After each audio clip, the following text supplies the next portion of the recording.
So I got the Luxe Aromatherapy Refresh Lavender Sage Peppermint scented candle. As you can see, it is next to one of my Bath & Body Works candles, 3-wick candles. They are the same size.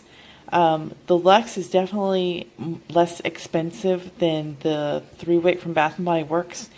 It has just if as nice, if not better, smell to it. It's not overwhelming. When you first open it, it smells like peppermint. Like you can smell the peppermint, of course. But as you're burning it, like the lavender starts to come out and the sage comes out. So it's a nice mix of all three flavors. And it's definitely not overwhelming. It's a clean burn, so you're not going to have black soot all over your walls.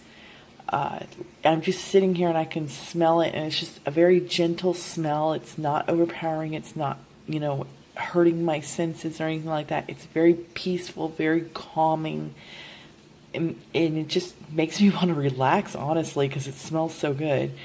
So it's definitely worth the buy in my book.